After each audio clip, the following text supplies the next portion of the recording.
Okey, got it. Alright, Assalamualaikum warahmatullahi wabarakatuh kepada tuan dan puan, rakan-rakan semua. Sekali lagi Assalamualaikum pagi-pagi, 8:30 pagi. Tuan Rizal apa khabar? Baik, Alhamdulillah. Ni pagi-pagi. Okey, kepada kawan-kawan semua mungkin ini baru je dia bila dia baru saja tuan dan puan belum sempat masuk lagi. Jadi jangan tak tahu hari ni hari cuti public holiday sebenarnya. Semasa saya susun jadual ni saya susun jadual berdasarkan hari. Jadi selepas dah set tu baru teringat, ni hari cuti lah. Tetapi memandangkan Tuan Rizal, kita ni semua usahawan rakan-rakan yang sentiasa orang kata bersemangat wajah. Jadi saya kata teruskan je lah 8:30. Ni Tuan Rizal kat mana ni? Saya kena tanya buat tak tahulah. Tuan Rizal kat mana Saya pagi ni dah sampai office lah.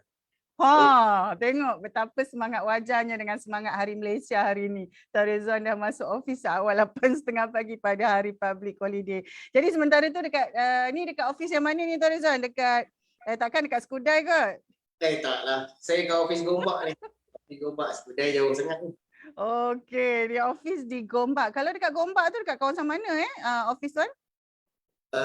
Secara tepatnya dekat Setapak lah, dekat KL Traders. So dia dekat Jalan Gombak, KL tu ada KL Traders, kat situ lah office MR. Okey. Jadi saya rasa ramai yang familiar ramai yang biasa dengan kawasan tu. Cuma blok-blok atau bangunan-bangunan tu saja yang berbeza Jadi kena kalau sampai dekat sana tu kena carilah dekat mana. Jadi untuk pengetahuan rakan-rakan semua kepada yang dapat bersama-sama dengan kita, saya ucapkan terima kasih yang dapat notifikasi boleh join dengan kita Kalau kepada yang menonton selepas daripada siaran ni pun saya ucapkan terima kasih. Jadi hari ini hari Khamis, hari ini kita bercakap tentang planning sebenarnya. Jadi sementara tu sebelum saya teruskan mungkin Tuan Rizwan apa orang cakap ada sedikit nak cerita sikitlah macam Tuan Rizwan aktiviti apa yang tuan buat sekarang ni? Aktiviti apa yang saya buat sekarang? Aktiviti apa? Maksudnya aktiviti tu apa jenis apa orang cakap perkara-perkara yang dijalankan khusus dalam bidang keusahawanan lah. Janganlah sebut saya sekarang tengah duduk kat office lah Tuan Rizwan saja. Aktiviti dia cakap tengah berangan lah. Okay, so benda biasalah. Apa yang tengah kita buat sekarang ni adalah kita lebih fokus kepada mikro sekarang ni. Sebabnya kita nampak usahawan-usahawan mikro ni dia dah banyak start untuk buat account dengan proper, dia nak buat tax dengan proper, tapi masalahnya adalah dari segi cost. So masalah mikro ekonomi ni nak buat, mikro business ni nak buat account dengan tax ni dia dari segi cost lah, kekangan cost. So kita tengah cuba beberapa kaedah untuk membantu golongan ni supaya dia orang boleh start at least simpan rekod dan juga dokumen. Kalau sebab biasanya ramai, saya tak tahu ini pengalaman saya jugalah, ramai yang melihat penyediaan dokumentasi ni, dokumen-dokumen ni satu perkara yang dia rasa renyah. Dia rasa macam leceh. Jadi bila kita rasa leceh, macam kita rasa banyak, jadi lama-lama kita tinggalkan. Jadi ini biasa banyak yang berlaku. Saya rasa mesti ada sebab lah, tapi nanti kita tengok dulu sebab perkara-perkara ni biasanya dia ada kaitan dengan planning. Dia salah satu kepada rakan-rakan salah satu ciri-ciri ciri-ciri siri Facebook Live pagi hari Khamis ni adalah rakan-rakan usahawan yang kita bawakan bersama-sama, yang saya ajak untuk bersama-sama ni, kita akan bercakap, kita akan berbincang, kita akan kongsikan tentang pengalaman kita masing-masing dan juga pada masa yang sama kita harap rakan-rakan dapat ambil 2-3 poin dan jadikan panduan untuk orang kata untuk meneruskan perusahaan tak kira. Satu perkara salah satu sebab kenapa saya ajak Tuan Rizwan bukan ajak accountant dan company secretary yang lain adalah disebabkan kerana pendekatan kepada mikro. Pendekatan kepada mikro dan SME. Saya tak pasti Tuan Rizwan, tapi saya jumpa ramai usahawan-usahawan ni kalau katalah di peringkat mikro ataupun di peringkat SME. SME ni kalau macam saya kategorikan 3 kategori. Dia ada SME yang maksudnya tahap 1, tahap 2, tahap 3. Dia macam tu. Itu kategori personal saya lah. Jadi saya melihat ada setengah ramai usahawan ni, dia bila sebut pasal planning ni pun dia jadi nampak berat. Dan perkara-perkara lanjutan tu dia tak jadi sebab dia tak bermula dengan planning tu. Jadi kalau macam saya pagi-pagi tadi saya ada sebut dengan Tuan Rizwan, sebenarnya sebelum kita masuk dalam sesi live ni kita ada sembang sikit. Saya maklumkan bahawa secara peribadi saya kalau melihat planning ni saya akan lihat 5 tahun secara peribadi sebab dia ada dua, satu personal plan, satu business plan. Tapi kalau mungkin nanti Tuan Rizwan boleh share pengalaman Tuan sendiri macam mana dan juga kita boleh kaitkan dengan kita relate dengan situasi kawan-kawan usahawan kita kat luar sana. Jadi katalah kita kata plan personal ni biasa kita letak 5 tahun.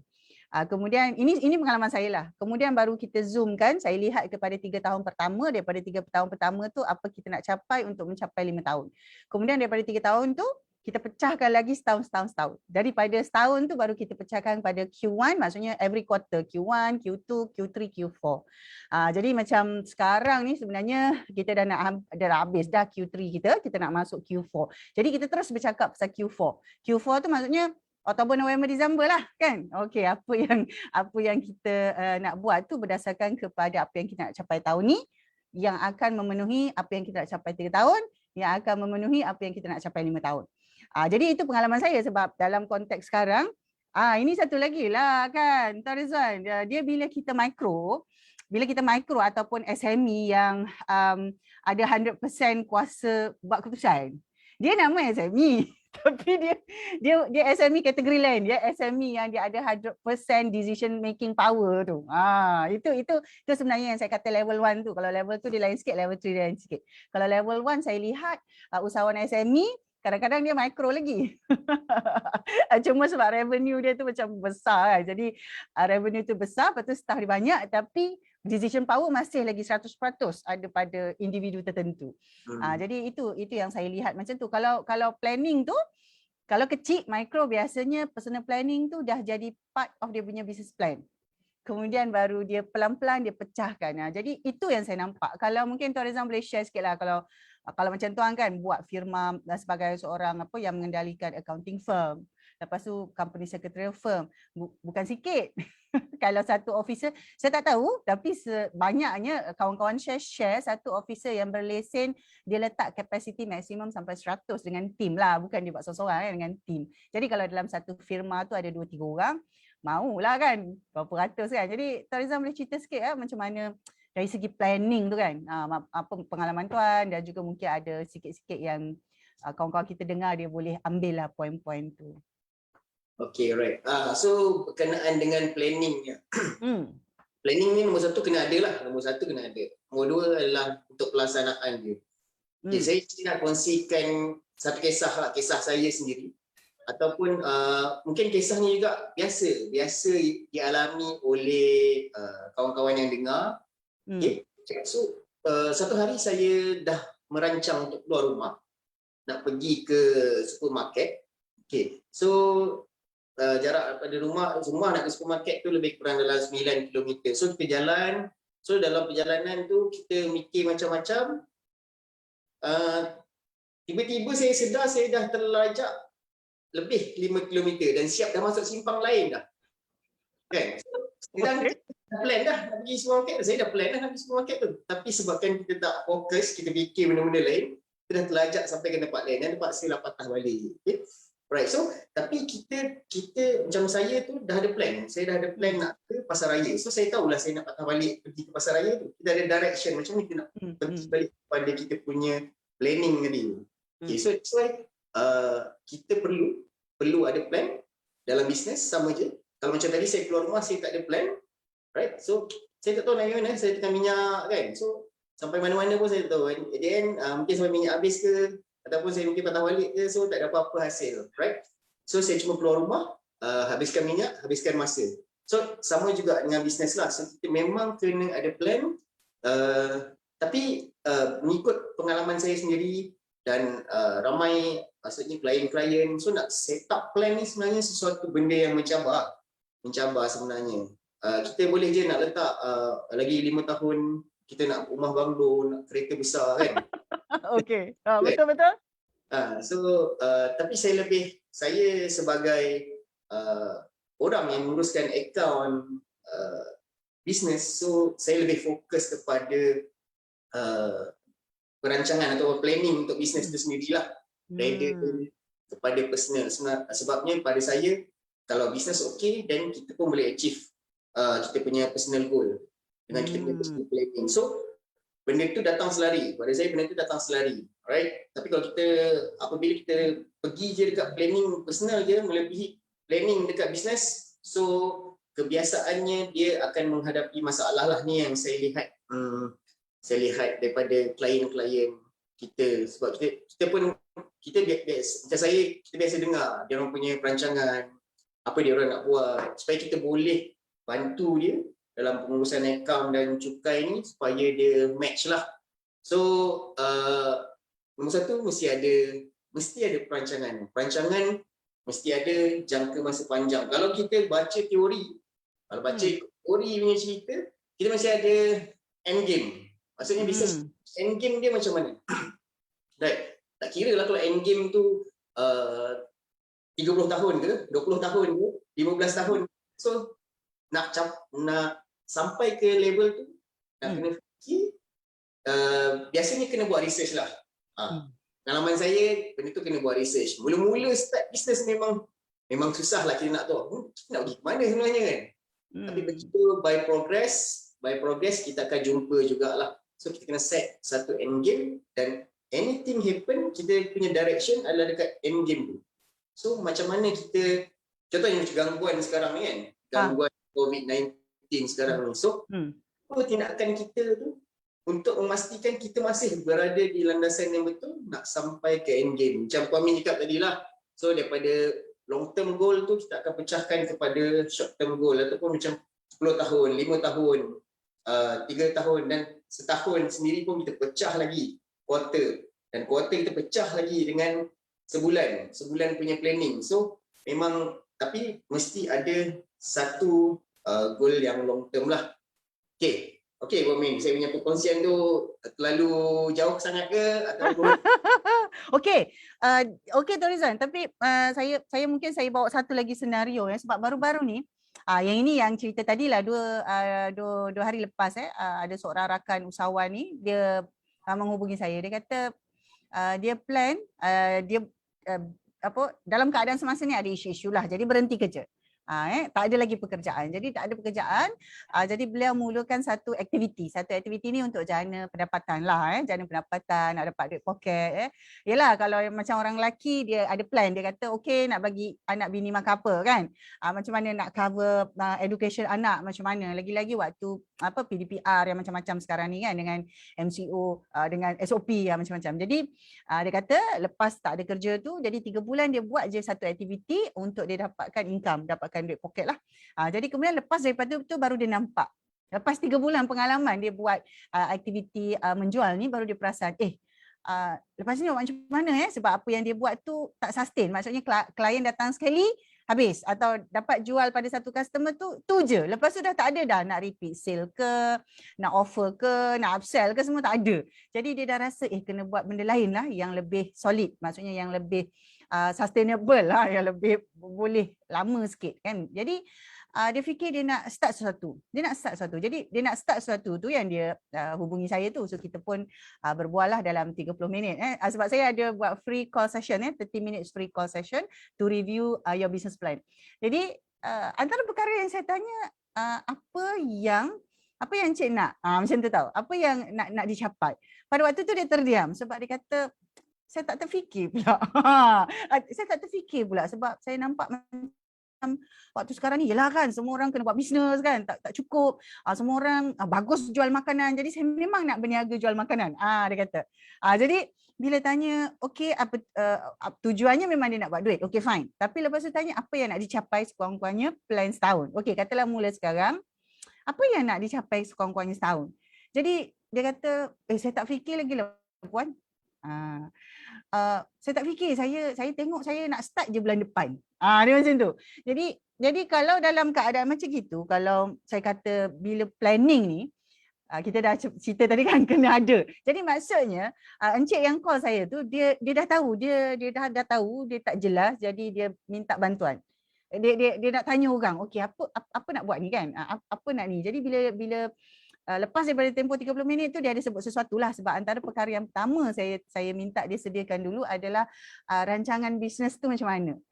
Jadi waktu tu dia ada kesukaran tau Tuan Rizwan. Dia kata saya tak boleh bayang saya tak tahu, saya tak boleh visualize. Saya kata okey dalam tempoh 6 bulan akan datang agak-agak macam mana rupa dia katalah kita nak buka gerai makan contoh kita nak buka gerai makan kan kata nak mula dengan modal apa yang ada nak buka gerai makan. Boleh imagine tak dalam tempoh 6 bulan, saya tak tanya setahun lagi, 6 bulan gerai makan tu macam mana?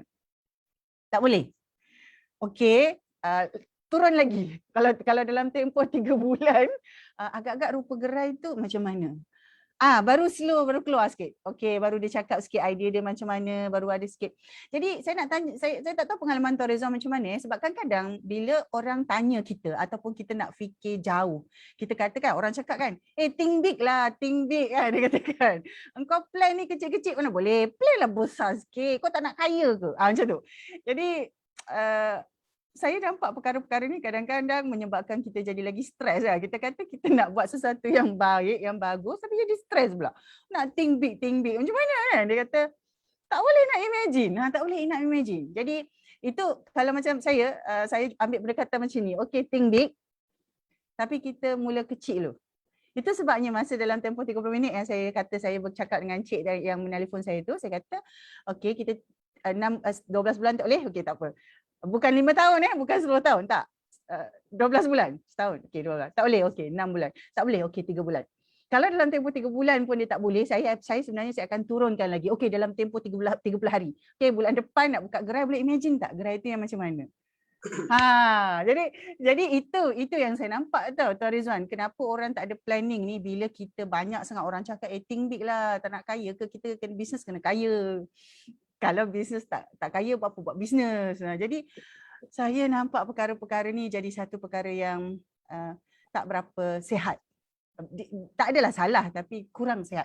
Jadi mungkin Tuan Rizwan dalam kapasiti tuan kan, tuan mungkin ada banyak klien dan tuan sendiri buat bisnes sendiri kan. Kalau tuan plan macam mana? Adakah tuan pun style think big lepas tu think big, start big kan, saya tak tahulah. Tapi yang saya ambil pendekatan macam tu. Tak apa think big tapi let's start small. Dia punya planning macam gitu Tuan Rizwan macam mana? Okay, right. So macam saya pun memang start small pun. So kita AMR kita start dengan saya dan partner kan. Partner pun dah tak ada dah sekarang. Partner baru. Ada partner baru. Okay. So kita start small tapi memang betul macam Puan Min cakap, benda tu memang agak stres sebenarnya. Apabila kita nak set kan, nak plan memang betul. Saya sendiri mengalami benda tu. Jadi kita kena berada dalam circle, maksudnya player industri player ni sendiri. So maksudnya kawan-kawan kita yang sama, macam tadi kita cakap pasal kedai makan, so kita kena ada kawan-kawan kedai makan. So kita kena bercerita, maksudnya kita tengok dia macam mana. Mungkin kalau kita tak boleh tak ada idea langsung untuk bergerak, mungkin kita boleh tengok satu kedai makan dekat kawasan kita sendiri pun. Kan? So kita tengok, dia punya kedai makan ramai orang lah, kan? So at least kita ada benchmark. Itu yang saya buat sebenarnya. So macam pengalaman saya sendiri, apabila nak start business tu, kita dah ada kita punya plan. So sebab saya memang asal daripada industri yang sama, buat business pun business yang sama. So kita dah nampak dah apa benda kita nak buat. Kita set 5 tahun punya goal. So saya start masa tu 2015. So saya dah set awal tahun 2020 bisnes saya nak jadi apa. So saya dah tulis benda tu, saya tulis dalam satu kertas. Okey, poin penting tu, kena tulis plan kita. Alright. Saya dah tulis. Okay. So kita bergerak, memang ada banyak cabaran lah. Ada banyak cabaran kita nak lalui, nak sampai ke tahap 2020 tu. Memang banyak benda dan kita akan ubah-ubah, tapi kita masih berpandukan apa kita nak capai 2020. Dan kongsi lah, saya nak kongsi. Saya sampai 2019, ini tahun depan dah 2020 ni. Kan? Kita punya plan ni tak capai lagi ni. Okay? So, kalau kita mampu capai, lepas tu kita nak buat apa? Satu situasi lagi daripada pengalaman saya lah. So, bila sampai 2019 ni tahun depan, sebab kita buat sampai 2020 je kan. So, lepas ni nak buat apa lagi? Saya tak tahu. So dari situ saya guna kaedah yang sama, iaitu jumpa dengan kawan-kawan dalam industri. So saya berjumpa, berbual, apa dia punya, kita kongsi lah apa dia punya pandangan, macam mana nak kembangkan bisnes, macam mana nak berterusan macam tu kan. So apa yang saya nak kongsikan kat sini adalah nombor satu, berkawan dengan orang-orang yang sama dalam industri, berkongsi, curi idea sikit, curi idea dulu. Biasalah kan, dia nak bergerak. So dari situ kita boleh set ataupun kita boleh plan kita punya bisnes di masa akan datang. Okay, right. Tapi saya nak tambah sikit lah, saya punya cara saya advance sikit lah. Okay, right. Macam saya, kita dah tahu dah kita punya dalam industri ni siapa yang berjaya. So apa yang saya buat adalah saya cari dia punya audit report, sebab audit report boleh beli kan. Yeah.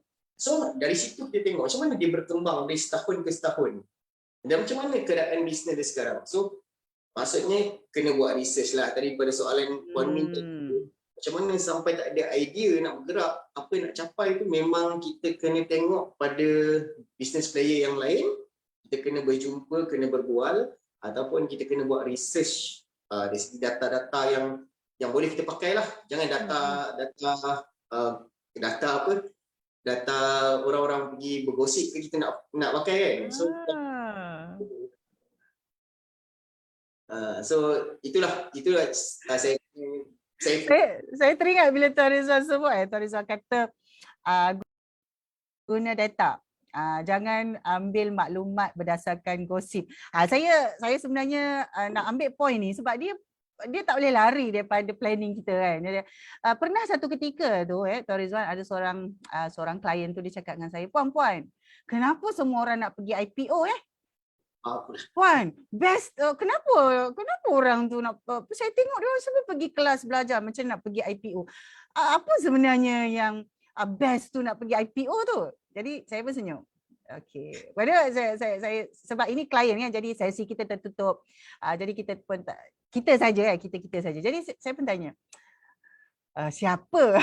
Saya tanyalah sebab dia kata, saya tengok orang tu gini. Jadi saya tanya, siapa? Syarikat mana? Jadi bila dia sebut, saya senyum sebab kalau kepada kawan-kawan kat luar sana, saya rasa Tuan Rizwan pun maklum lah. Bila kita berada dalam circle bisnes, ada perkara-perkara betul, gosip, tapi ada gosip-gosip yang penting. dia macam kalau macam gosip selebriti dia lain, ada gosip-gosip yang penting. Jadi ada gosip-gosip yang penting ni memang tidak dijadikan data rujukan, tetapi disimpan sebagai pengetahuan aja, macam pengetahuan am. Tapi kita tak simpan sebagai data nak buat keputusan, tak. Jadi saya senyum saja. Jadi saya beritahu begini, saya kata yang pertama, okey, kalau tuan kata tuan nak juga macam itu, saya tanya dulu, apa tujuannya nak ke IPO? What do you want to achieve if you want to go, if you want your company to be listed? What do you want to achieve? Kalau saya tak ada, tak apa. Kalau tak ada, tapi sekarang cuma nak tahu kan, saya tanya, saya cakap begitu. Jadi saya kata, kalau kita ada rancangan tu, kita kena tahu apa yang kita nak capai lah. Satu, saya sebut macam tu. Kemudian yang kedua, saya kata, kalau tuan rasa tuan nak jadikan company tu sebagai contoh, saya kata beli maklumat company tu di SSM. Saya sebut macam tu. Sebab dia kata, baguslah company dia. Dah buka subsidiary banyak, saya nampak progress dia baguslah. Saya melihat begini, kalau macam Tuan Rizwan mungkin melihat cara lain. Macam saya, pertama je sekali saya melihat business model yang basic saja. Saya akan lihat basic business model dia. Jadi kalau dia punya basic tu tak clear, saya tak ada apa-apa komen lah. Tapi kalau clear, saya akan buat certain komen. Tak clear. Contohlah, CEO tak ada. Contoh, kalau company tu dia nak pergi, dia bercakap, dia kata dia nak pergi IPO. Okey, kalau saya cakap CEO mungkin terlalu dramatik lah. Saya sebut CFO lah. Tak ada CFO. Jadi itu yang saya senyum. Jadi dalam struktur organisasi dia sendiri belum ada orang-orang ni. Jadi maksudnya bagi saya syarikat-syarikat macam itu kita tidak jadikan dia benchmark. Kita tengok sajalah. Tetapi itu yang saya sebut. Saya kata okey, kalau macam sebab beliau masa tu klien saya, dia kata kalau betul-betul nak tahu, beli dulu maklumat syarikat tu. Kalau tak pandai nak baca, nanti kita baca sama-sama. Jadi itu antara salah satu perkara yang saya buat lah. Jadi lepas tu, true enough tau, saya tak sangka klien saya ni serius. Dia pergi beli betul-betul. Dia pergi beli betul-betul dan bukan hanya satu company yang dia beli sebab ada beberapa subsidiary. Jadi dia beli satu holding company punya maklumat dan dua subsidiary punya maklumat. Dia beli. Saya respect lah usahawan macam ni sebab dia betul-betul nak tahu. Kan? Dia bukan saja cakap-cakap, dia betul-betul nak tahu. Dia beli. Lepas dia beli tu, terus dia bagi tahu saya, Puan, tak payahlah dalam sesi kita nak study semua ni sebab saya dah tengok dah. Tengok je pun saya tahu. Jadi maksudnya sebagai seorang usahawan, yang bagi saya yang biasa, dia beli maklumat syarikat, dia tengok, dia dah tahu. Jadi lepas daripada tu dia dah tak bercakap langsung tentang apa yang dilihat sebagai kompetitor. Sebenarnya syarikat-syarikat tu antara dalam industri yang sama, so dilihat sebagai kompetitor. Jadi selepas daripada tu dia clear. Saya rasa gembira sebab lepas tu dia clear, dia tahu planning dia. Dan dia tahu dia nak stick dekat plan dia. Dia kata tak apalah kawan-kawan saya nak pergi IPO ke, kawan-kawan saya nak pergi listing kat bursa ke, saya rasa saya dah tahu, saya nak buat macam ni Puan. Dia dah tahu. Jadi waktu tu saya tak tahu Rizal macam mana, tapi waktu tu saya capai satu tahap kepuasan kerana saya kata alhamdulillah klien saya dah clear, saya tak payah nak berletih-letih cakap dengan dia macam-macam.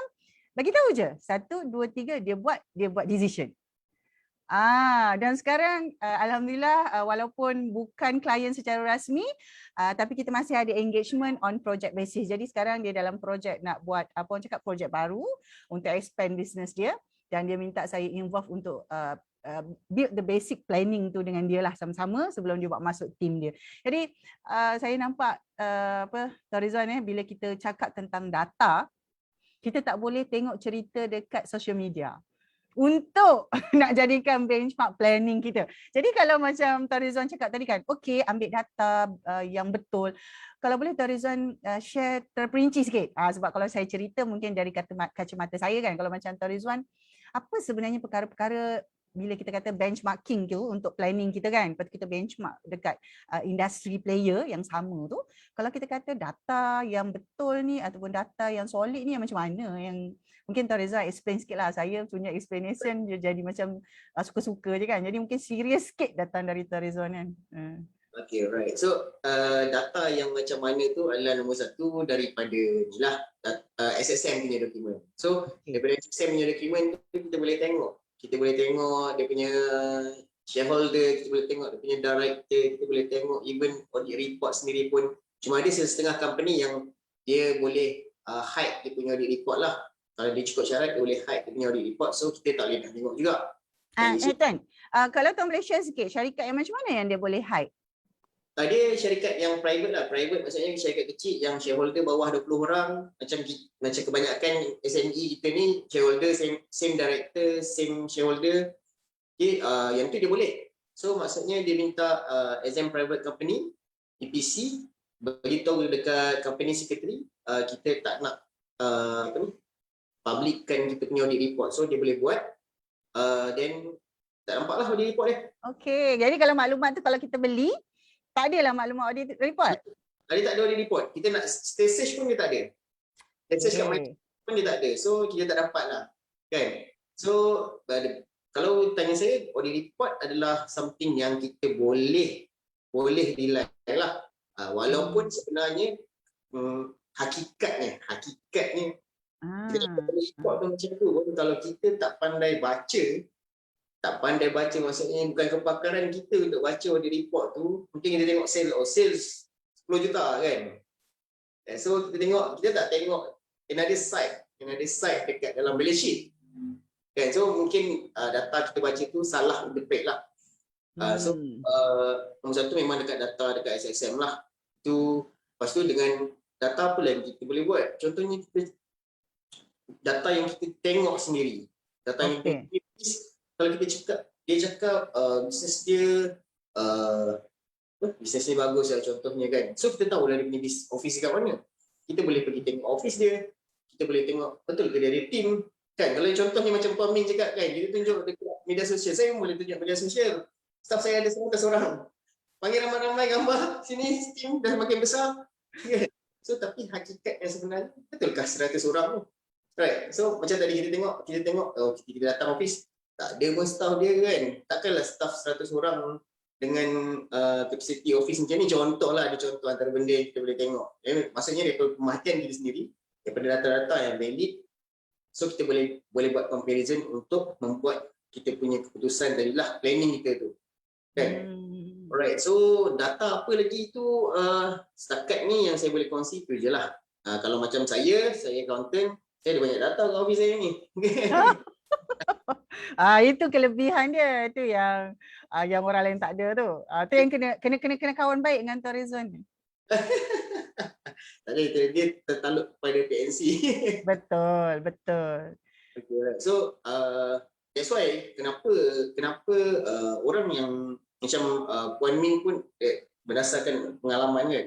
So macam saya satu adalah, kalau nak cakap pengalaman saya punya bisnes, saya buat bisnes accounting ni je lah kan. Tapi saya nampak kepada banyak data-data yang ada kat sini lah. So sometimes bila orang minta advice, then kita boleh kita tak memberi direct, tapi kita memberi advice melalui data yang ada. So maksud saya adalah data nombor 3 adalah daripada advisor lah, macam Puan Min, ramai lagi kat luar kan. So dia based on data yang dia ada tu adalah based on experience ataupun actual data yang ada. So tiga data sebenarnya yang kita boleh refer. Cumanya sekarang ni memang terlalu ramai advisor ada dekat media sosial. Jadi hati-hatilah. Itu kita hati-hatilah. Jadi bercakap tentang advisory, orang kata banyak free advice yang kita boleh dapat sebenarnya, banyak free advice. Jadi bila saya lihat bila kita buat satu rancangan ataupun planning yang kita nak buat tu, kita akan seek for help, kita akan minta bantuan. Jadi ada yang minta bantuan tu dalam konteks, okey saya ada benda yang saya nak tahu, okey saya pergi seminar. Okey, ada benda yang saya nak tahu, saya cari mentor. Okey, ada benda yang saya nak perlu maklumat yang lebih solid, yang lebih terperinci, okey saya akan cari apa orang cakap macam tadilah advisory. Jadi dia sebenarnya ada banyak elemen. Kalau macam pengalaman saya bila buat planning ni, sebenarnya antara dia ada kombinasi. Antaranya pertama sekali contoh, saya tahu dalam tempoh 3 tahun. Yang ini nak cerita daripada MCO tahun 2019-2020. Jadi hujung tahun 2019 nak masuk tahun 2020 tu, lepas tu kebetulan March dah MCO 2020 masa tu. Jadi waktu tu sebenarnya bila saya tengok saya punya plan, antara salah satu perkara yang saya nak pertingkatkan adalah kualiti kepimpinan. Leadership quality. Dan leadership quality ni bukan hanya kepimpinan sebagai seorang wanita, tetapi kepimpinan sebagai ketua secara keseluruhan. Termasuklah macam mana nak lead ataupun nak collaborate projek dengan orang yang pelbagai. Maksudnya bukan jantina saja. It's no longer about whether man or woman, but it's about diversity, kepelbagaian. Jadi bila saya nampak tu, saya kata okey ini plannya, kerana dia akan melibatkan personal plan yang akan menyumbang kepada business plan.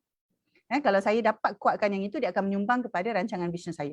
Jadi apa saya buat tahu masa tu, rancangan saya dah tahu rancangan tu adalah plannya panjang, tapi salah satu je adalah keperluan untuk meningkatkan kapasiti sebagai seorang ketua, to increase the capacity of being a good leader. Jadi waktu tu saya kata okey, saya kena belajar. Maksudnya saya kena ada guru. Saya pun cari guru lah. Saya kata, saya cari guru lah macam mana. Memang ada guru. Kita kata ini guru bisnes. Okay, ini guru image. Okay, contoh Okay, ini guru, macam-macam guru. Jadi waktu itu saya kata saya nak cari leadership guru. Ni perkataan ni agak popular kan, leadership guru. Tapi saya kata, sebelum aku nak berguru lebih-lebih ni, saya nak berguru dengan orang, sebab tok guru ni biasa dia tak berapa popular. Tok guru yang, jadi saya kata saya ada satu jenis tok guru yang saya senang cari. Saya pun cari masa tu ialah waktu PKP kan, waktu online. Lepas tu cari tu termasuklah kaitannya dengan network lama tu masa sebelum PKP. Jadi cari saya jumpa seorang wanita yang memang tak popular pun, tapi beliau wujudlah di LinkedIn, di Facebook ada je, tetapi tidaklah tak popular, dan beliau merupakan seorang certified life coach. Kemudian beliau bekerja di syarikat korporat dan beliau banyak menghadiri mesyuarat board meeting. Beliau banyak duduk dalam board meeting, contoh dengan board meeting khazanah, board meeting Equinas, board meeting yang macam tu, syarikat-syarikat yang macam tu. Jadi saya kata saya nak approach dia lah. Nak cari mentor ni, saya tak tahu pengalaman Tuan Rizal macam mana. Lepas tu saya kata macam mana nak buat sebab dia kita kata dia tak popular, tapi kita tahu dia perlu ada cara macam mana kita nak jumpa dia. Perlu ada cara. Sebenarnya saya ada dua orang seorang tu memang ada orang kata ada pangkat lah, ada orang kata gelaran, datuk apa semua tu. Dia ada dua orang. Yang seorang lagi ni yang memang bekerja dalam korporat tu. Jadi saya cari jalan macam mana nak dapatkan, macam mana nak jumpa. Jadi entah macam mana bila kita usaha, bila kita dah set mind kita kan, okey aku nak jadikan dia mentor. Kalau kita dah set, kita akan nampak jalan. Waktu tu saya kata, aku nak jumpa jugalah dengan gaya-gaya makcik tu kan. Jadi saya kata, okey macam mana nak jumpa dia. So alhamdulillah lepas tu kebetulan itulah dia, bila kita usaha kita akan jumpa. Bila kita usaha kita cari, kita akan jumpa. Itu saya punya pegangan lah. Jadi saya dah plan macam tu. Jadi saya kata okey, jadi saya dapat engage dengan dua-dua sekali waktu itu, tapi saya buat satu persatu lah, satu persatu. Jadi bila saya buat tu saya kata alhamdulillah, dan daripada situ ada beberapa kerjasama yang saya dapat jalankan, dan dia apa orang cakap, memberi satu orang kata kelebihan. Saya dah nampak macam mana benda tu memberi kelebihan, di mana mentor tu leverage kepada saya dan saya sebagai mentee leverage kepada beliau. Dan waktu tu kami sama-sama, maksudnya dia dengan keadaan terbuka, saya belajar daripada Puan Min, saya kata saya belajar daripada Puan. Jadi waktu itu saya nampak bahawa mencari kita nak merealisasikan plan kita tu melibatkan banyak orang kata sacrifice, melibatkan banyak pengorbanan. Pengorbanan, buang malu, buang takut, buang macam-macam lah, buang macam-macam. Itu pengalaman saya. Jadi bila Tuan Rizwan sebut tadi planning ni bukan benda senang, saya setujulah. Planning tu satu hal, lepas tu nak buat dia tu kan hal yang kedua. Jadi macam-macam dah cuba.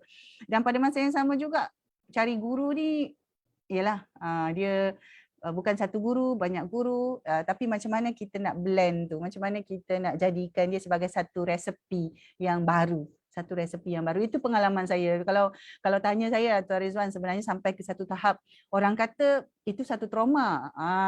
Saya punya coach ada sebut, Puan Min, you trauma ke dengan partnership? Dia tanya, kenapa orang ajak you berpartner, you tak nak lagi ni? You trauma ke dalam partnership? Lepas tu saya senyum sajalah. Saya tak nampak benda tu trauma, tetapi saya jadi lebih berhati-hati dalam saya punya planning. Sebenarnya. Lepas tu orang tanya juga, Puan, you trauma ke buat business education? You tak nak buat dah ke business education? Orang tanya macam tu. Lepas tu saya bila fikir balik, okey, trauma betul ke? Jadi saya kadang-kadang saya fikir juga. Lepas tu saya lihat bahawa sebenarnya trauma tu kemungkinan ada, kita tak perasan. Tetapi perkara-perkara ni yang menjadikan kita lebih berhati-hati bila kita buat plan. Kita jadi lebih berhati-hati, maksudnya kita lebih memilih, kita lebih menganalisa jadi lagi lama. Macam dulu analisa sikit je, okey buat. Analisa sikit je, okey buat. Sekarang dia jadi lama sikit dan nampak kita slow. Itu pengalaman saya. Saya tak tahu Tuan Rizal kalau Tuan ada pengalaman yang sama atau mungkin yang berbeza daripada saya. Okey, alright. Saya bersetuju macam Puan Min cakap tadi adalah kalau kita ada plan, insya-Allah kita akan jumpa jalan. Itu poin yang saya nak kita semua faham lah. Once kita ada plan, maksudnya macam tadi kita dah tahu kita nak, macam Puan Min cakap nak mentor kan. Kita pun macam mana kita nak buat otak kita ni akan bermain secara automatik mencari jalan macam mana kita nak dapatkan benda tu. Dari situ dengan keizinan Allah lah. Betul. Okay, right. So sama juga macam saya cakap tadi. Kita cakap tadi 5 tahun punya plan kan. Memang susah tapi once kita dah set, insya-Allah kita, otak kita ni macam mana cakap, macam mana secara semula jadi. Apabila ada masalah ataupun apa-apa tindakan keputusan yang kita buat tu adalah berdasarkan apa yang kita dah set 5 tahun tu. Lagi sekali saya cakap dengan keizinan Allah lah. Betul. So, saya kongsikan macam mana saya sendiri pun apabila macam saya cakap hari tadi 2019 kita dah target, antara yang saya sendiri target 2020 adalah kita ada 3 office. Memang kita dah target untuk ada 3 office. sampai 2019 tu apa ni, kita rasa macam tak apalah, cukuplah 2 office dulu. Tapi tapi nak cakap diberi peluang, ada peluang yang datang dengan COVID yang datang, dan kita ada peluang untuk buka office kita, dan akhirnya memang kita 2020 kita ada 3 office. Yeay, tahniah 3 office. So, yalah, itu antara benda kita nak capai lah kan. So, that's why kita kena ada plan, dan insya-Allah setiap cabaran, setiap keputusan yang kita nak buat tu, kita akan berbalik kepada kita punya plan tadi. Memanglah dia tak boleh nak capai 100% exactly apa yang kita nak tu kan. Tapi sekurang-kurangnya dia ke arah itu. So dari segi macam Puan Min cakap, dari segi nak cari mentor, nak cari kena ada banyak, orang cakap dia banyak sifu lah kan. Kena ada banyak sifu dan garap, tu memang betul lah. Dia tak boleh nak satu orang nak ambil semua dia punya, nak copy kat kita, itu memang tak boleh lah. Sama juga kalau kita nak refer kepada banyak bisnes untuk guide kita punya bisnes, untuk buat planning kita punya bisnes, kita tak boleh nak ambil satu tu nak follow 100% tak boleh lah. Memang tak jadi sebab kita tak tahu. Maksudnya dia tak tahu. Kalau dia tak tahu dia punya kelebihan dan kekurangan, ada benda data, ada benda information yang takkan sampai kat kita, dan kita kena garap daripada banyak advisor ataupun banyak bisnes untuk kita tengok, dan kita garapkan sesuai dengan kita punya capacity dan kemampuan lah. Tu in term of planning memang kena macam tu. Dia tak boleh nak, contohnya kita nak tengok Milo, kita buat serbuk coklat, nak pergi jadi macam Milo kat sebiji, memang tak boleh lah. So kita ada karakter lain yang sesuai dengan kita untuk kita capai untuk bisnes kita lah. Dah, Tuan Rizal habis dah cerita. Tuan Rizal mungkin boleh kongsikan sikit. Saya tak pasti sebelum ni macam mana, tapi kalau pengalaman Tuan Rizal macam mana kalau macam usahawan yang baru-baru, ataupun usahawan tu memang dah lama tapi selama ni dia tak ada banyak kawan, ataupun selama ni dia tak ada banyak, dia banyaklah kawan tapi bukan kawan yang boleh memberi input yang betul untuk perjalanan dia sebagai seorang usahawan. Jadi kalau macam Tuan Rizwan, macam mana Tuan mula build network tu? Saya tahulah Tuan, kita jumpa first time Tuan datang dekat salah satu saya punya sesi. Waktu tu pertama kali saya kata, kenapa ada seorang accountant datang dekat sesi saya. Masa tu sejam ke 2 jam, saya tak ingat. Daripada situ sebenarnya saya kenal dengan Tuan Rizwan dan saya follow, dan kemudian entah macam mana je kita adalah dah jadi apa cakap, dah jadi yelah, saya dah follow Tuan jadi follower tegar. Follow je, tak buat apa-apa, follow je. Alright, okay Tuan. Okay, alright. Yang tu pun menarik juga untuk saya kongsikan. Dia nak cari kawan-kawan. Saya bermula daripada 2015 tu, kita memang secara offline. Kalau macam dulu saya punya experience kerja pun, saya punya majikan pun memang offline. Memang tak ada, online ni semua tak ada lah. Saya baru tulis malam tadi. Saya cakap masa 2016, kita minta pandangan daripada industry player. Macam mana kita nak build network? Macam mana kita nak buat marketing kan? So kita cakap, boleh tak kita main dekat Facebook? So pada dia orang, Facebook bukanlah tempat dia untuk buat marketing. So pada dia orang adalah offline. Maksudnya kena attend, macam saya jumpa Puan Min kan? Saya attend seminar, setelah itu ada business owner. So kita berkawan daripada situ, cara mereka. Dan saya dah buat benda tu tahun 2015 sampai 2016. So pada saya susah. Apa yang saya nak kongsikan adalah kita kena ikut diri kita yang mana lebih mudah.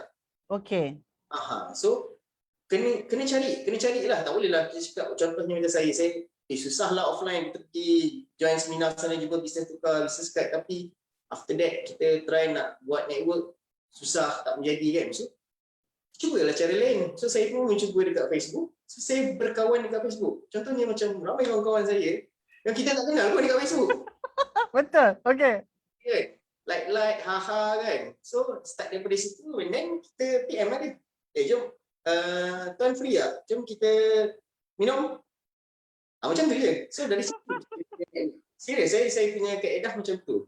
Macam that's why saya punya perkongsian, kalau Ada yang follow saya kat Facebook, saya punya perkongsian lebih kepada santai-santai je. Kan, tapi ada input yang saya nak sampaikan lah. Ada benda yang saya nak sampaikan, cuma kaedah dia berbeza.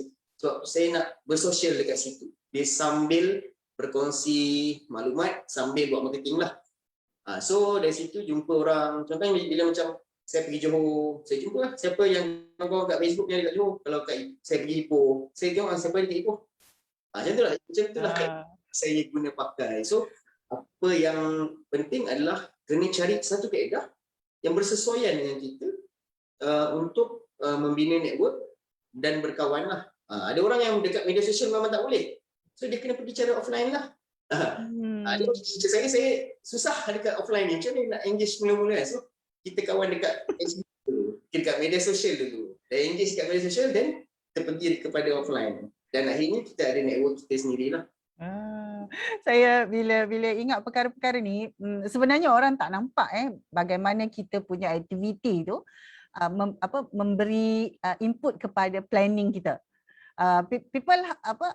People hardly see that the activities that we do actually contribute a lot toward our plan. Jadi itu yang sebenarnya saya semasa saya ini saya nak kongsi juga lah, semasa saya bersama dengan mentor saya tu, antara salah satu perkara yang diingatkan kepada saya adalah pencapaian seseorang itu dia banyak bergantung pada dua perkara. Satu, diri dia, kedua, environment dia. The performance of the person is the result from he himself and the environment that he is in. Kemudian seorang lagi coach bisnes yang saya lama juga belajar dengan beliau pun ada menyebut, Min, you tak rasa ke you have been in the wrong system? Don't you feel that you are already in the wrong system for so long? You should be getting out from the system quickly. Dia ada sebut macam tu. Waktu tu saya tak masuk lah kalau kepala otak saya. Saya tak masuk waktu tu. Lepas saya dah buat plan baru, rancangan baru saya faham. Saya kata, betul lah, sebenarnya rancangan-rancangan yang kita buat ni, hasil dia tu ataupun pencapaian yang kita dapat tu adalah sudah tentulah kita kata dengan izin Allah, yang itu pasti Yang itu pasti kita tak ada nak debate lagi. Dengan izin Allah tu kita tak ada nak debate. Tapi perkara-perkara lain yang kita kena buat, yang kita kena usaha. Kerana Allah pun akan beri atas daya usaha kita kan. Mana tanpa berusaha pun kita tak boleh nak expect kita dapat apa yang kita plan tu. Jadi dia ada sebut, dia kata dua tu lah. Dia kata diri you sendiri, you yourself, and the environment that you in. Jadi bila cakap ni dia jadi lagi macam rasa beratnya. Rasa beratnya. Tapi bila dah buat tu saya perasan lah. Saya kata satu, itu kalau macam Tuan Rizwan perasan orang tak berapa nampak tentang kepentingan self leadership dengan planning. Orang tak nampak, dia tak boleh nak kaitkan tentang culture, environment yang kita build. Kalau macam kita ada syarikat, kita kata the culture lah, the company culture tu kan, the environment dia tu, persekitaran tu yang menjadi membantu contribute kepada kejayaan rancangan kita tu. Jadi kalau macam secara personal, mungkin kita kata diri kita dan juga environment kita, sama ada kita kat rumah ke, kita kat syarikat ke, kat luar. Jadi bila saya lihat tu kan, saya kata jadi macam berat. Tapi itulah, bila kita dah buat, kita dah nampak. Jadi kita kata okey, satu, kita kena jadi orang yang kita perlu jadi supaya planning tu jadi. Lepas tu kedua, kita kena sediakan environment, atau kalau kita kena ubah environment kita tu, ubah circle, ubah environment, ubah culture, apa-apalah yang kita kena ubah kita punya sekeliling. Kalau perlu ubah orang sekeliling tu, maksudnya kena ubah staff ke, ubah circle of friends ke kan. Ubah juga supaya kita boleh realisasikan planning kita. Jadi all this while, Tuan Rizwan, all this while, planning is about sales. Planning is about your profit margin. Planning is about your net profit. No? Planning is about going for IPO, benda-benda macam tu. Jadi itu yang hari ni saya ajak Tuan Rizwan bercakap tentang planning ni dalam bentuk yang berbeza. Kita kata cuba kita tengok planning tu dekat benda lain. Macam tu. Jadi itu antara yang saya rasa saya perlu juga sebutlah, sebab kita jarang melihat planning tu dalam kerangka yang lebih luas. Kan kita selalu tengok kau dah plan dah berapa fokus kau nak capai, syarikat kau berapa, benda-benda tu je. Okey, profit berapa, okey macam mana semua tu. Jadi kalau saya mungkin Tuan Rizwan boleh share jugalah kan, selain daripada yang tu. Lagi-lagi orang account kan. Lagi-lagi accountant. Ni lah lagi-lagi accountant bila dia bab duit kan. Dia akan cakap okay, account plan profit macam mana? Okay, tax planning macam mana? Semua tu je yang dia cakap. Tuan Rizwan. So kalau macam tuan, kalau tuan tengok keadaan tu macam mana tuan? Okay, alright. So sebenarnya memang antara benda yang saya nak ulas adalah macam Puan Min cakap lah, semua planning kita tu kebanyakannya adalah berkait dengan kewangan. Right? So bila kita cakap berkait dengan kewangan, at the end kita akan ada on paper amount duit tu. Kita plan macam mana. So kita plan company kita besar mana, kita nak plan staff kita ramai mana, berapa cost staff. Kan? Kita nak plan kita punya company value lagi 10 tahun menilai 50 juta. So, 50 juta tu finance duit juga kan. So benda tu akan berada dekat dalam financial planning jugalah, dia yang tak boleh nak lari. Itu memang kita tak boleh lari. Tapi memang betul ada di luar daripada finance punya part dalam kita punya planning yang ramai orang terlepas pandang. Right? So maksudnya value dari segi sekeliling. Kalau macam saya lebih suka bercakap daripada konteks staff lah ataupun tim AMR ni sendiri. Sebabnya itu antara benda yang paling berharga dekat dalam AMR ni yang perlu saya pastikan dijaga dengan rapi lah, dengan betul lah. Okay, kalau Puan Min perasan accounting firm, kebanyakan accounting firm dia memang tak ada spesifik HR department. Okay. Alright. Tapi berbeza dekat AMR. Kita this year kita dah start kita punya HR department sendiri. Kita juga provide service keluar tapi tak banyak lah. Tapi HR team ni memang saya wujudkan khas untuk memberi value kepada kita punya team. Kan? Kita boleh buat sendiri tapi betul tak kita buat? So kita perlukan kepakaran. So kepakaran even bila kita dah start meeting, so dia cakap apa yang ada dekat dalam company saya ni adalah semua on figure. Okay. Berapa KPI dia nak buat, berapa berapa collection dia nak buat, semua on figure. Kita tengok pun bahagian berapa banyak training dia kena attend setahun. Okay, betul. Training dia kena attend. Berapa banyak activity dia kena join dalam masa setahun. So benda-benda tu tak ada dalam figure. Kecuali dia punya cost lah. Kan? Even sometimes di training kita buat in-house training pun tak ada cost pun. Kan? Tak ada on paper, tak ada figure tu pun. Right, secara direct. So dia cakap kita punya company tak ada on that part. So dia work out. Saya cakap that's why kau kena ada kat dalam ni untuk guide company kan apa yang betul. So itu benda yang biasa terlepas pandang. Kebanyakan orang terlepas pandang sebab dia tak bermain dengan figure, tak bermain dengan result. Tu sendiri dekat dalam account bank tu dia tak ada. Okay. So even bukan staff saja, even saya sendiri pun nak kena dia cakap even saya sendiri pun dah nak kena ada saya punya KPI on that part. Okay. Yang tak dimonetize kan, yang tak ada dalam penyata kewangan ni. So apa aktiviti yang saya perlu buat. So macam dari situ macam Puan cakap environment, dari situ kita wujudkan environment, dari situ akhirnya melahirkan figure dari segi sales, dari segi profit, dari segi maksudnya kita nak optimum dari segi kewangan dan juga quality orang yang ada dalam ni. Akhirnya once dia keluar, kalau dia stay dekat sini dia memberi nilai, dan kalau dia keluar daripada sini dia memberi manfaat kepada ramai orang. So benda tu yang kita kena alignkan lah, kita punya aktiviti dalam planning kita tu.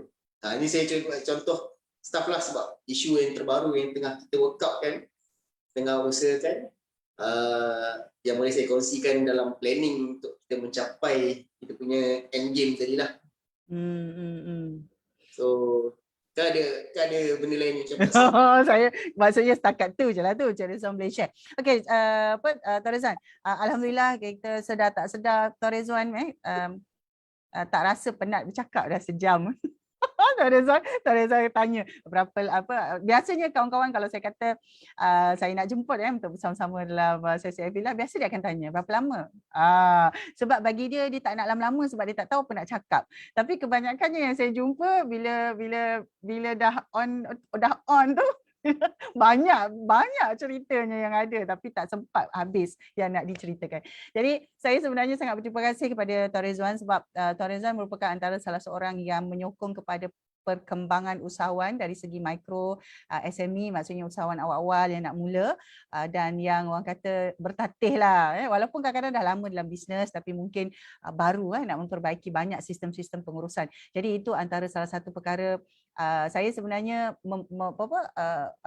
lebih banyak kawan-kawan yang sama-sama nak menyokong kepada pembangunan usahawan. Kita nak supaya wujudnya satu komuniti usahawan yang cerna, yang orang kata cerna mindanya dan juga insya-Allah dapat menjadi seorang yang lebih sejahtera. Jadi untuk itu sebelum kita tamatkan ni kan, mungkin Tuan akhir sekali mungkin ada tak Tuan rasa mungkin 1 atau 2 3 perkara lah yang nak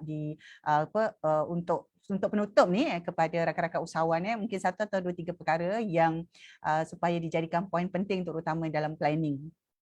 Okay, alright. Okay.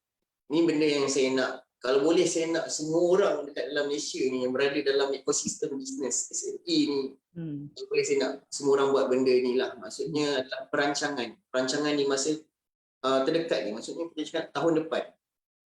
So kita semua kena fikir, adakah tahun depan akan berjalan seperti biasa, bisnes berjalan seperti biasa, ataupun adakah dia datang lagi lockdown macam tahun ni, 3-4 bulan lockdown, ataupun dia akan lockdown 2 minggu, sebulan, ataupun by ikut tempat kan, apa namanya, macam PKPD kan. So kita kena fikirkan possibility yang berlaku dan kita kena fikir, kita kena merancang macam mana nak memastikan anything happen, kita punya bisnes, kalau memang ada bisnes yang tak boleh jalan langsung, tapi kalau kita punya bisnes boleh jalan, macam mana kita nak memastikan dia boleh berjalan. Kita perlukan kerjasama semua orang dalam ekosistem bisnes, kerana kalau satu orang saja buat tapi orang lain tak buat, so dia ready tapi dia akan gagal sebab orang lain tak ready, orang lain tak plan. So saya amat mengharapkan semua orang yang berada dalam ekosistem ni ready dan merancang macam mana nak memastikan bisnes kita boleh bergerak walau apa pun yang berlaku lah. Mungkinlah kita tak boleh nak bergerak 100%, memang tak boleh lah 100% kita tak boleh, tapi macam mana kita nak bergerak at least separuh ataupun 3 suku daripada bisnes kita boleh running. Kita maksudnya kena merancang dengan betul. Okay, merancang dengan betul. Kita tak nak dah lagi, kalau jadi dah 2 tahun dah ni tahun depan dah tahun ketiga. Kalau jadi lagi kita mesti tak boleh buat kerja lah, tak boleh buat ini lah, tak boleh run ini lah. So biar kita dalam ekosistem bisnes SME ni boleh bergerak, dan harapan saya adalah kerajaan pun boleh bergerak lah. Kan? Sektor unit-unit kerajaan ni pun dah 2 tahun, tahun ketiga lagi kan office tutup, tak boleh buat macam itulah. Tapi kerajaan kita tak boleh kontrol, tapi SME punya ekosistem kita boleh kontrol. Cumanya kita kena plan dengan betul dan kita kena buat. So rasanya itu je benda paling penting, planning yang paling penting sebenarnya nak buat sekarang ni. Kan? Kerja sekarang ni kita dah buat live Zoom, benda dah jadi biasa kan. Dulu susah betul Zoom ni. Kan? So sekarang dah jadi biasa. Kena adapt, kena berubah, kena plan. Okay, right. So saya nak ucapkan terima kasih banyak kepada Puan Min invite saya berkongsi, sebab kalau saya live je kita mesti cerita pasal PNL, balance sheet, pasal so dia ada luar sikit kan. Luas pasal figure-figure sangat pun. So terima kasih Puan.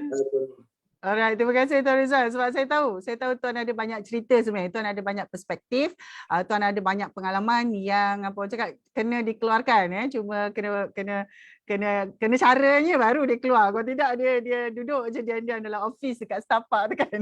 Jadi untuk itu saya ucapkan terima kasih banyak pada Tuan Rizwan dan kepada rakan-rakan di luar sana. Mohon share video ini dan juga kongsikan kepada rakan-rakan usahawan yang lain, insya-Allah sekiranya menonton secara rebroadcast. Saya juga mengucapkan terima kasih dan semoga kita dapat memberi manfaat yang lebih besar kepada rakan-rakan dalam industri dan juga kepada masyarakat secara keseluruhan. Jadi dengan itu saya ucapkan terima kasih sekali lagi pada Cik Rizwan. Terima kasih kepada rakan-rakan semua hari ini. Selamat Hari Malaysia dan semoga sentiasa dalam keadaan sihat dan bergembira bersama keluarga hari ini. Semoga kita menjadi seorang rakyat Malaysia yang sejahtera, insya-Allah. Jadi untuk itu saya ucapkan terima kasih. Kita jumpa lagi, insya-Allah. Assalamualaikum. Terima kasih Tuan Rizwan. Terima kasih semua. Assalamualaikum. Salam.